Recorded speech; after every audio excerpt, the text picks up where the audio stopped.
A classic haunted mansion harboring the spirits of its pioneering founders, a weathered old cemetery where the dead wander after dark, and an overgrown ghost town whose derelict buildings and surrounding trails are roamed by phantoms, monsters, and much more sinister things await on this journey through some more of Washington's most haunted places. Let's jump right in.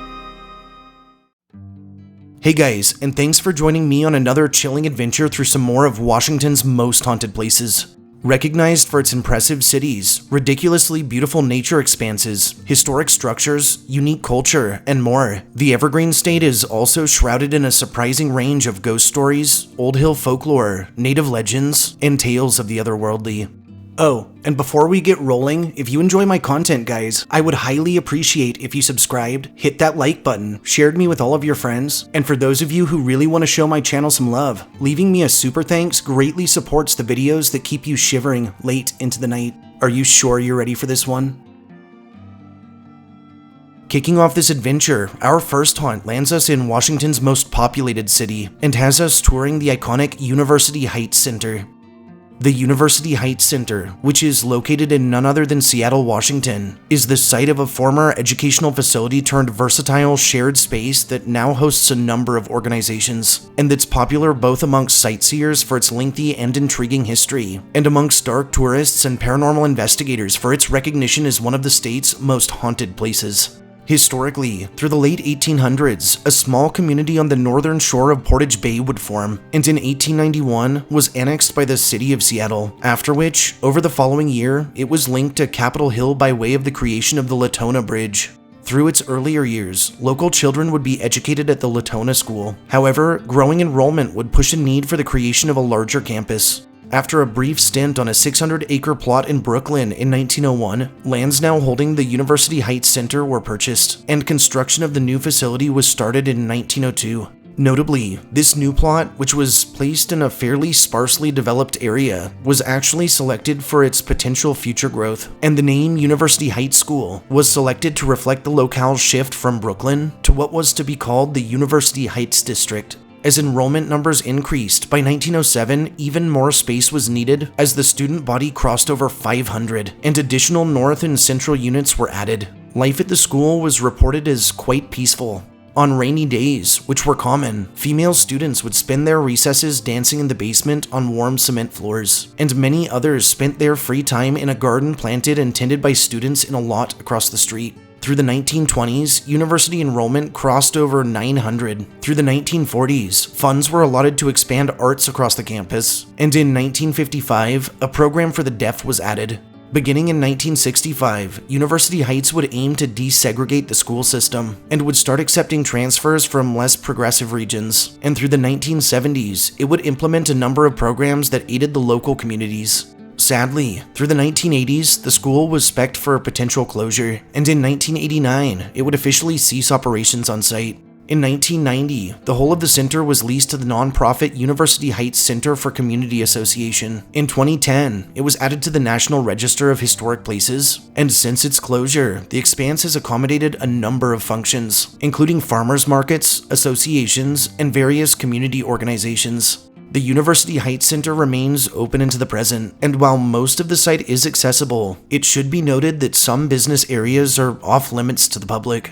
Chillingly, as far back as the 1950s, those who have braved the University Heights Center have reported a host of paranormal phenomena across its bounds, most of which has spurred speculations that the property is haunted by the spirits of various children who once attended the school, and whose souls, after death, return to the place they loved in their youths. Incidentally, both officials and visitors have reported doors that open and close on their own, extreme cold spots in temperature-controlled rooms, and encounters with a range of full-bodied apparitions, both of adults and children, as well as with ominous, shadowy figures. While entire groups of spectral children have been sighted fairly often, one ghostly little boy in particular, who's always described with dark hair and an old school uniform, is said to appear with great frequency to visitors, alone, and in some instances, he's even tried to get guests to follow him, but always disappears en route to wherever or whatever he's trying to show them. Lastly, a number of paranormal investigations have been held on site and have yielded creepy hits on communicative devices such as Ouija boards and spirit boxes, orbs and strange silhouettes captured in both photography and video, and weird glitches with personal electronic devices, and several have even told of the feeling of small, unseen hands tugging at their clothing when they're completely alone. Traveling just southeast of the previous location, our second haunt lands us in a small rural community and has us paying our respects at the notorious Black Diamond Cemetery. The Black Diamond Cemetery, which is located in none other than Black Diamond, Washington, is a 3.5-acre historic burying ground that's become massively famous in more recent times for its ties to some high-profile burials and to the settlement of the region, and that's also renowned for a handful of chilling ghost stories that have emerged from its bounds. Historically, from 1880 and onward, and possibly even sooner, lands that now hold the townsite of Black Diamond begin their development as a rural coal mining community under the Black Diamond Coal Mining Company of California, and the locale's original residents were comprised namely of veteran workers who had put in time with the organization prior in Nortonville, California. Notably, this former operation actually supplied San Francisco with coal for a time. However, following a string of low-quality coal yields, water damage to the mines, and when considering the fact that much better coal could be shipped in from Washington, the Nortonville site would begin the process of closing its doors, resulting in its workforce traveling north with it. As the community of Black Diamond grew, a need for a proper burying ground would arise, and circa 1884, our Black Diamond Cemetery in question was formally established. Along with standard local burials, it's claimed that the remains of a Civil War veteran were either interred or reinterred on Black Diamond grounds, as are a number of remains of children who perished through the turn of the century to things like smallpox or flu. Additionally, at least a dozen of the yard's graves mark the final resting places of miners who died in various catastrophic explosions, such as those that transpired in 1902, in 1910, and in 1915. Following the end of World War I, in 1918, the town of Black Diamond would begin waning as its mines became less and less profitable. However, through the early 1930s, a second mining boom spurred by the Morris brothers would breathe new life into its old bones. And while passenger train services to the region were eventually halted, certain trains would continue to frequent the town both to carry miners to and fro, and also to transport their yields up through the 1940s. Surprisingly, mining around Black Diamond would continue under the Pacific Coast Coal Company until very recently. Through the 1990s, one Jason Paulson, who was actually the first Black Diamond city planner, would submit a comprehensive development plan for the community, which would completely redesign its infrastructure. In the year 2000, Black Diamond Cemetery would be added to the National Register of Historic Places. In 2008, 156 acres were purchased locally in line with this plan, and in 2010, legal battles would hold up development of the region. And over the following decade, interested parties would participate in a series of court dates aimed at freeing up their options. By the 2020s, however, and following a series of successful suits, development of the locale would be started, and as of 2021, and boasting a 21% growth rate, Black Diamond would actually claim the title of being the fastest growing small city in King County. In the present, the Black Diamond Cemetery stands as a testament to the area's lengthy past. It remains open from 8 in the morning to 9 at night and is quite popular amongst both dark tourists and paranormal investigators, and rightfully so, as over its many years, a range of reports detailing chilling paranormal activity have emerged from this weathered old burying grounds, with those braving it reporting shadowy figures sighted slinking beneath headstones, ghostly glows spied drifting above graves, and the constant, overwhelming feeling of being watched, followed, or of just never really being alone. And maybe here, no one really is. As local legend tells, the spirits of all those miners lost in various accidents may still linger across the plot, with some describing phantom lanterns that drift about on foggy nights that are supposedly carried by forgotten hands.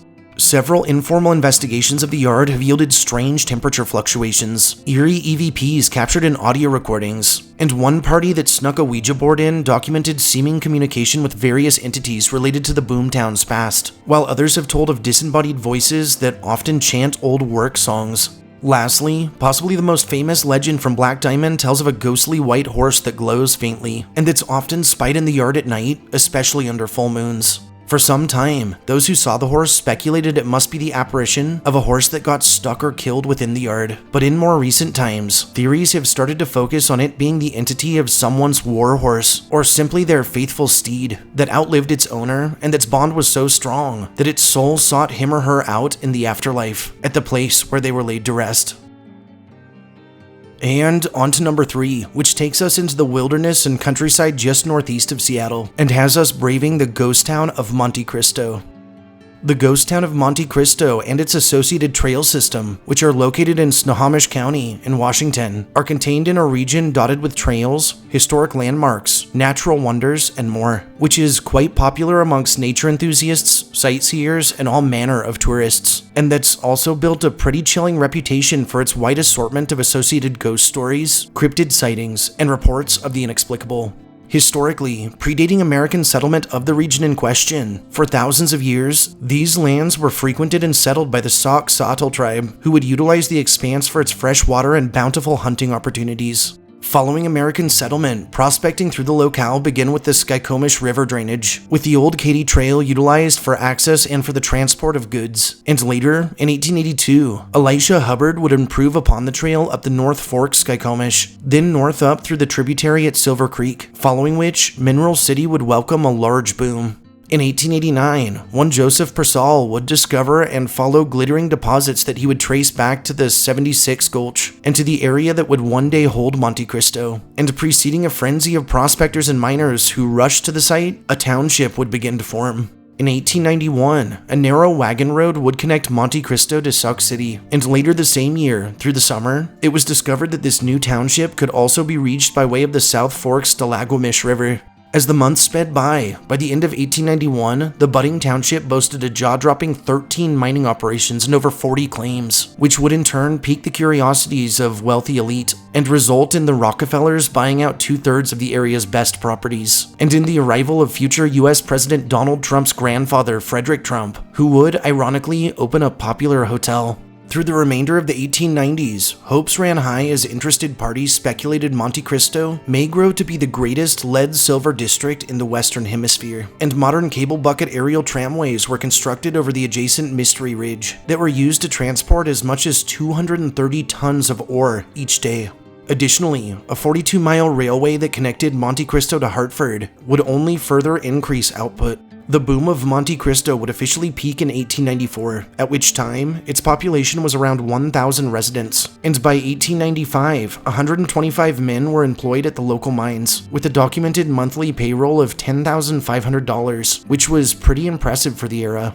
While 1896 proved just as profitable for the town at first, unfortunately, through November of that year, major flooding would heavily damage or destroy railroad tunnels and sections of track. And while the community would rebuild and flourish through 97, again, autumn flooding would destroy most of their hard work. Combined with mineral impurities, by 1900, most of Monte Cristo's populace had moved elsewhere, namely to brave the Klondike Rush. In decades to come, what was left of Monte Cristo would barely survive as a tourist destination that offered an authentic taste of Western mining towns of the time. However, much later, through December of 1980, the county road would flood out, and the only remaining business in town, being a lodge that accommodated the aforementioned tourist numbers, would burn to the ground just 3 years later, in 1983. Just when the town's fate seemed sealed, however, later that same year, the Monte Cristo Preservation Association was formed and would step in, putting in place fundraisers and efforts not just to preserve, but to also restore the old locale. In the present, few original structures remain standing, but the 4-mile-long road that leads to town remains fairly popular amongst hikers, bikers, and campers. Although it should be noted the road is not passable in vehicles and the bridge is gone, so those wishing to actually see the old town site have to either ford the river or utilize fallen trees to get across.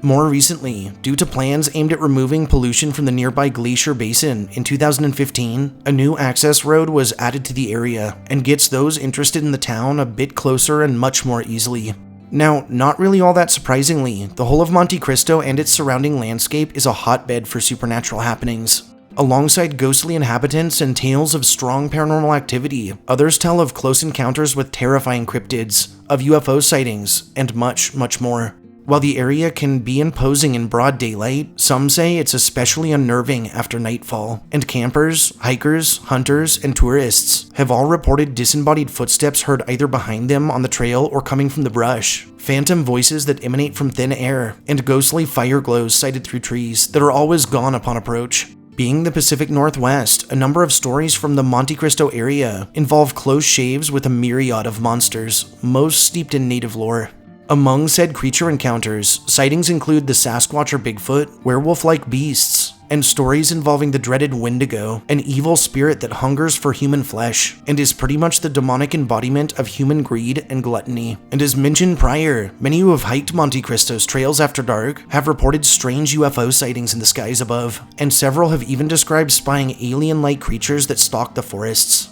Lastly, within the town itself, in remaining structures, some have told of lights sighted at night, of the sounds of a community long lost to time, and even of instances in which they blink to find a spectral version of the ex-town site full of people, smells, sounds, and chatter, but only for moments before this vision dissipates just as quickly as it first came on. Our fourth haunt takes us to far eastern Washington and on a walk through the intriguing and chilling Campbell House. The Campbell House, which is placed in Spokane, Washington, is a popular historic home turned museum that's bounds offer a range of educational material that hosts a number of popular events each year and that have grown in infamy as one of the state's most haunted places. Historically, in 1887, a group of investors from Youngstown, Ohio, would task one Amasa B. Campbell and his associate John A. Finch to investigate a series of rumors regarding Idaho's fabulous Coeur d'Alene mining district, after which the partners would conclude there were fortunes to be made locally. In turn, they would invest $25,000 into a gem mine, would construct a mill to process ores, and would start a booming business that netted them thousands in profits each month. With his fortune all but assured, Amasa would return to Ohio, where he would marry a schoolteacher by the name of Grace Fox, and together they would return to Idaho to enjoy a much more wild and free lifestyle than the slow pace of Youngstown could ever provide. Subsequently, the couple would travel nearby states often, and in 1892, their daughter, being Helen Campbell, was born in Spokane during the same year that labor and management conflicts began surfacing in Coeur d'Alene. The result? The Idaho governor at the time would actually place the town's mining district under martial law on 2 separate occasions. And in 1898, both the Campbells and Finches would move their operations from Idaho to Spokane, which offered a secure work environment complete with social, entrepreneurial, and educational opportunities. While Amasa worked, Grace would manage the household, calling on acquaintances, organizing get-togethers, donating money to charities, and traveling across the globe with friends and family, while their daughter Helen would embrace the progressive nature of the 20th century and would compete in golf, tennis, and horseback riding. Helen also relished her ability to vote, enjoyed current fashions, and learned to dance, drive cars, and more. Notably, the household would also employ a driver, a cook, 2 maids, and a gardener, all who were essential to running daily life, and who held their own private dining room and living quarters on the 3rd floor of the site's carriage house. Both the Finches and Campbells would hire the same architect, Spokane's very own Kirtland K. Cutter, to design their new estates. And while Finch, who was a very conservative financier type, would set his sights on a neoclassical style abode, Campbell, ever the adventuring miner he'd started off as, would settle on a picturesque English Tudor-styled home crafted in stucco. The interiors would be finished in rich dark wood and mellow light, complete with greeting rooms, libraries, expansive halls, luxurious bedrooms, and even a back veranda that gave a panoramic view of the Spokane River. After living a charmed life, Amasa would pass on in 1912, and over a decade later, in 1924, Grace would join her husband in death, after which, with the estate left to their daughter, Helen would decide to donate the property to the Eastern Washington State Historical Society, in memory of her mother, and so that it could remain preserved for generations to come. Over time, the Campbell House would be transformed into a museum, and after a new museum was opened just a short distance away in 1960, it would be restored to its original grandeur to act as a showpiece. From 1984 through 2001, a major restoration project would result in all facets of the house being impacted, including its very structure, its landscaping, interior designs, furnishings, and more.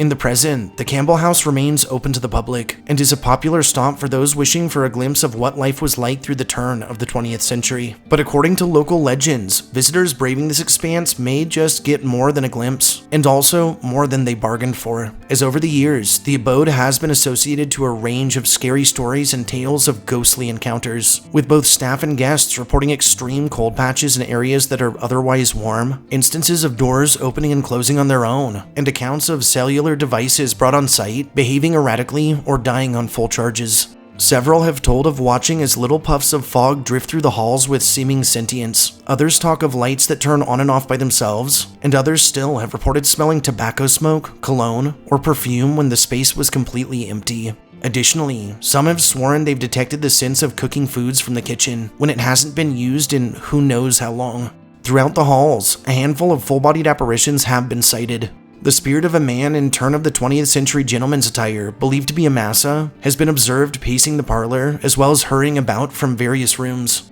Subsequently, a lady in a dark dress, believed to be the spirit of grace, has also been sighted, as have several children's spirits. Informal investigations of the property have yielded strange EVPs captured in both audio and video recordings, odd EMF fluctuations that just don't make sense, and hits on spirit boxes that contain fragments of words or sentences. Some of the most chilling occurrences experienced within the Campbell House have to do with the spontaneous and inexplicable movement of various objects on site. Displays or shelves are found messed up overnight, furniture rearranged, including couches, chairs, and even paintings, and books have been known to fly off of shelves at those who stand too near. Lastly, staff and guests who walk the house, especially after dark, have told of odd sightings, of lights turning on and off in various rooms long after close, of the sounds of old-timey music heard drifting faintly within, and of full silhouette spied-in windows staring out onto the road below. And several have described a terrifying black dog that lurks the perimeter, and that's been known to growl or even chase those who stray too close.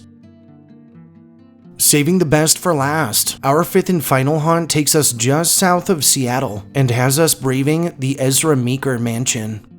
The Ezra Meeker Mansion, which is situated in Puyallup, Washington, is a historic home turned headquarters for the Puyallup Historic Society. That's bounds are infinitely popular amongst tourists, sightseers, and history buffs alike, and that's also quite infamous for its slew of classic American ghost stories, only further bolstering its image as the iconic haunted mansion. Historically, early Oregon Trail pioneer Ezra Meeker would stake out some land locally circa the mid-1800s, and would initially live out of a cabin on a homestead that he and two other parties purchased in 1862. However, over time, he, his wife, and their 6 children would require more space, and through the decades, they would design the Meeker Mansion we know today, which would be completed circa 1890, with Ezra and Eliza cooking their first meal in the home on December 10th of that year. As an interesting side note, during his time in the mansion, Ezra would become quite wealthy off his mastered hops production techniques, and at a time would actually be known as the Hop King of the world. The mansion itself was designed by architects Farrell and Darmer, and it's believed all specifications were actually made by Eliza Jane Meeker, though there's no doubt that many of its features were added by Ezra, or at least inspired by him, and it would boast some impressive amenities for the time, such as being the first house in the valley to have an upstairs bathroom with running water, hot and cold water on all 4 floors, and while at first it sported gas as there wasn't actually electricity in the region yet, its design had gambled on that factor, and it had been wired predating a power grid. Unfortunately, due to both a hops crisis and also the Panic of 1893, the Meekers would lose most of their wealth. However, the house would remain in family hands, and would be passed on to the Meekers' eldest daughter, Ella Templeton, and later to their second daughter, Carolyn Osborne, all whilst Ezra, ever the entrepreneur, would turn his attention to the Klondike Gold Rush, and would establish a store to sell goods to miners. Meanwhile, back at the mansion, Eliza Jane Meeker would set to work utilizing the space as a boarding home for selling bulbs, and testing out drying processes as a means of shipping goods up to the store. Eventually, the couple would decide to rent the house out, and Ezra would return frequently to act as a landlord. Following the death of Eliza Jane in 1909, Ezra would leave the family home in the possession of his daughter and son-in-law, and in 1915, it would be purchased for $8,000 for use as a home for orphans of the Civil War under the Alaska chapter of the Ladies of the Grand Army of the Republic. Amidst rising numbers of orphan children, the ladies would add an annex to the east side of the mansion, and in 1948, the property was sold and transformed into a critical care nursing home. Over the years, though it would change ownership, doctors, and staff, the old abode would continue to function as a nursing home until the 1960s, when some spec'd it for demolition in order to create a parking lot. However, in 1970, it would be purchased by the Puyallup Historic Society, who would set to work on renovations and preservation efforts. A year later, in 1971, the site would be listed on the National Register of Historic Places, and the society would completely refurbish the expanse, going so far as to track down original paintings in order to repaint them, and redesigning entire pieces of furniture. But it's not just artifacts and restored furnishings held within Meeker Mansion. Like a supernatural scar, it's also memory, and over its many years, the site has built a reputation as one of the most haunted mansions, not just in Washington, but across the country, with both staff and visitors reporting doors that open and close on their own, extreme cold patches felt through the hallways, and instances of objects moving around on their own, or even floating in midair for seconds before clattering to the ground. Easily the most famous legends surrounding this weathered old estate tell the property is haunted by none other than the spirits of the Meeker family, including Ezra, Eliza, and their 6 children, whose spirits, it's believed, return to some of the happiest times in their lives. Incidentally, the small apparitions of the Meeker kids have been sighted running around and playing through the house, usually after dark, and have been known to play hide and seek with those who cross their paths, or creepily roll balls out from darkened spaces. The spirit of Eliza, appearing in a beautiful period dress, has been sighted very rarely, and more often than not, announces her presence with the smell of old-timey perfume.